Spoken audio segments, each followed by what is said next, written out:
Well, hi folks, and welcome back to an absolute scorcher. I've been really good recently at getting to the allotment really early in the morning. I got here today about 9:30.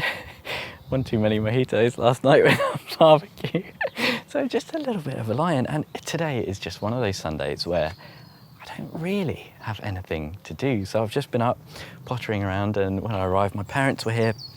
So we've just sat under the trees for like a couple of hours having a really nice catch up. And always said it's one of the most valuable kind of ways to spend your time on the plot is doing nothing. Sometimes just really enjoying it as a space, and the weather today is just gorgeous. So there is, however, one thing, and I wasn't expecting this when I arrived, but look what was dropped off yesterday. The gardener's gold, the wood chip. We have always had like a really, really plentiful supply of wood chip until this year, where it ran out as I was halfway through doing my paths, and this is like infested with this ground bindweed. So what happens is it gets to the dregs and no one really wants to use it because you just end up spreading bindweed throughout your whole plot. But I think this is a nice little job. It's maybe a bit of a hot one for it, but I'm going to fix up some of my paths because they look absolutely shocking. These are the paths in question, and I've been kind of in two minds whether or not to keep this kind of wood chip and cardboard thing going, because the foxes or the badgers or the wildlife really likes to dig in the wood chip. It does get quite messy quite quick.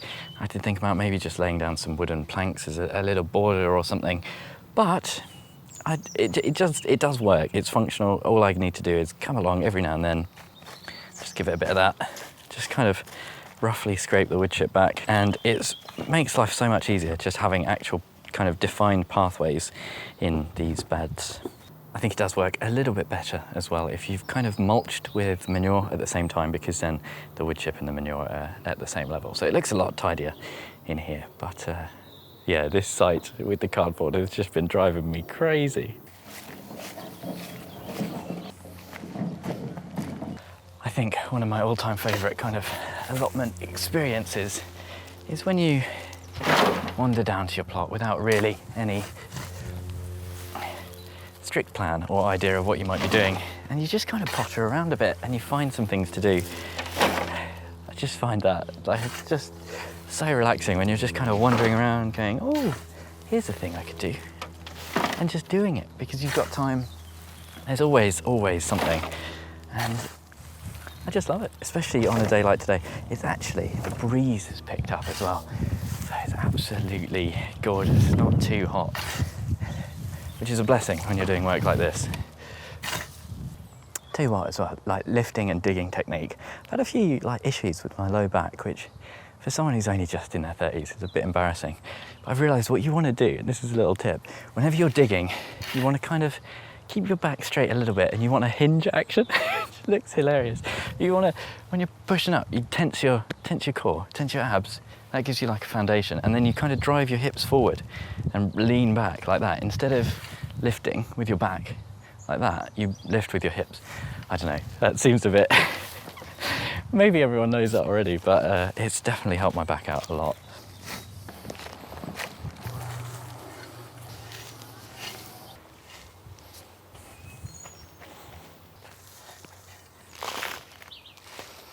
Now, I'm sure we won't stay looking perfect and relatively neat like that for too long with the wildlife around, but honestly just one of those things that have been bugging me, so really, really pleased to have that done.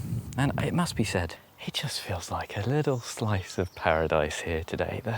The air is filled with butterflies. There's meadow browns, ringlets, marbled whites as well, which is quite an uncommon one that we have on the allotment.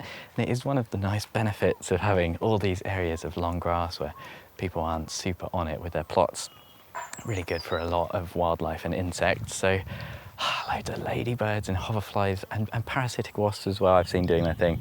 And it's just, I'm just in heaven, you know, like someone left me a really good comment the other day just saying that June is for a lot of people a nice time to slow down a little bit. You know, May seems to be really like the key month to make sure everything is in place, and then once you've done that you can take your foot off the pedal. So although I've been out of action quite a lot, you know, my parents have kept on top of things, and I've kind of kept that kept that mentality of like, oh no, there's loads of stuff I need to do. And actually, today I'm coming up and just really slowing down and just loving being here. There are a few things that I do want to have a go at planting out. Mainly there's a couple of courgettes here, and there's lots of spaces for those that they could just be snuck into.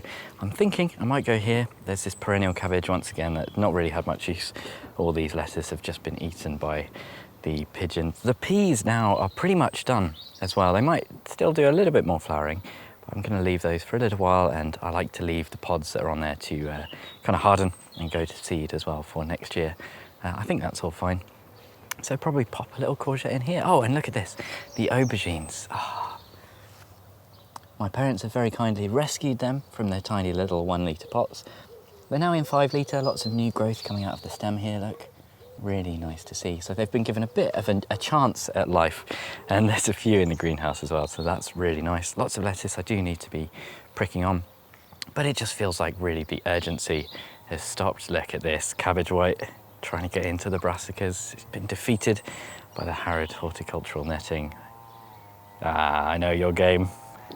No more what's the bloody point. You're actually kept out. Ah, this is the problem though, isn't it? When you get them and the leaves are pushing up against the netting. So you do need to be careful, because it just takes a few eggs in there and they can infiltrate the whole lot. Everything in the greenhouse looking really good. It is very much a routine now, just picking off the side shoots and stringing up. Oh, monster chili looks so good. I can't stop seeing things and just being really happy with them. But let's get this squash in. I've just realised that you might have noticed the bathtub there with the the shelving in that's been relegated from the greenhouse. I do have some very exciting plans coming up for greenhouse organisation, and things like that will become a bit more permanent, but I really probably need to dismantle that and take that home. There's some bottles there that I'm going to sink into the ground for the squashes as well. Just brilliant little pottering on jobs. Pottering on? Pottering around. Potting on, that's the one. Oh, look at the This is what every JV video is like at the moment. Look at this. Look at this. These are the blackberries. I'm still not 100% sure if they are blackberries, but they are absolutely laden with fruit, which is a really, really pleasant surprise, because I kind of thought this was doing nothing. Wait, I've just set up for the squash, but I've remembered there's something else I really, really want to show you. And that is, between the greenhouses, the spuds in the containers are looking really, really good. They're looking a bit kind of pallid. I've been giving them a little bit of a seaweed feed, and we've got an experiment in here, if you remember. Some are grown in compost, some are grown in soil. I can't actually remember at all what I did here. Hopefully there's some labels. Oh, that's right. So some are King Edwards in soil, and some are Charlottes, I think, in soil, and the other ones are in compost. And I can't immediately tell any difference here. This one is starting to die back. They haven't probably had enough water throughout the year, but I am hoping soon, very soon, there'll be a really nice harvest from here. One of the little things I've started doing is just, I pretty much always have a box around. A box? No, you can tell the heat is starting to get to me. A bucket, that's the word. A bucket full of kind of potting mix or just some compost. And I always leave this lying around with the bulb planter. And it just means that whenever there's something that needs to be potted on, I could just pick this up straight away. And I always know where it is. Very simple, but just one of those nice little things that when it becomes a habit, it just feels really, really useful. So let's get rid of this gnarly old brassica, which just gets eaten by the pigeons. Once again, I think a kale. No, this is a tree cabbage. And I'm sorry to say, I know there are fans of perennial kales and this kind of thing. This was really kindly actually gifted to me by Liz Zorab when I went to see her, and it feels terrible, it really does. But at the same time, sometimes you just have to be honest with yourself. When you're not enjoying something, it's just not worth growing it. And there's a lot of people around on allotments, I think, who grow things for the sake of it, even though they're not going to eat it. And if you're not enjoying it, if you're not eating it, what's the bloody point? Get rid of it, I say. Just give this a quick hand weed.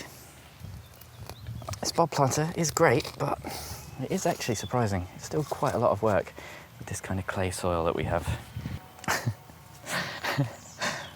So I thought I had courgettes to go in here, and it turns out these are squash plants. I keep saying they're the wrong thing, and then getting really confused. And for some reason, it's because of their size. They just, to me, they look like courgettes because they're so small, but we've got so many squash plants already. A bit of a, probably don't need any more, but I got it, I might as well plant it, eh? Nothing else to go in here. The one thing to know is that squash plants are really hungry, so I'm going to dig out quite a big area for this one. This is the honey nut, and I've not got many good looking honey nut squashes around, so I want this one to do quite well.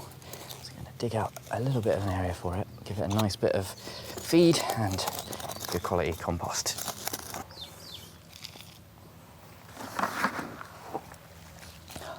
There are some days where gardening just feels right, you know, just having your hands in the soil, and it just gives you that great feeling. And I know it was just a couple of videos ago I was saying how I really wasn't enjoying the garden very much. I was talking about my gardening mojo, and someone called it their grojo, which is just perfect. Absolutely brilliant. So I find quite often, I think, once I've lost the grojo, it comes back with a vengeance, and it just all feels so fresh and nice. So there we go, just got to water that in, and remember to actually take it out of the pot.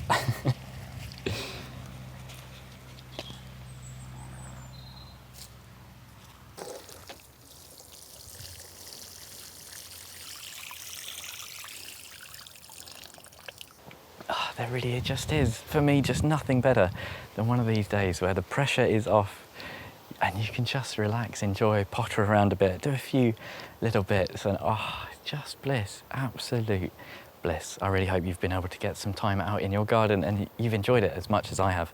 Thank you ever so much for watching, and an extra special thank you to my Chili Pepper tier patrons, Tony, Bill, Pam, Louise, Michael, Mel, Pam, I've said Pam already, Denise, Socks in the Garden, and Craig. Nearly got it in one. Hopefully I'll see you again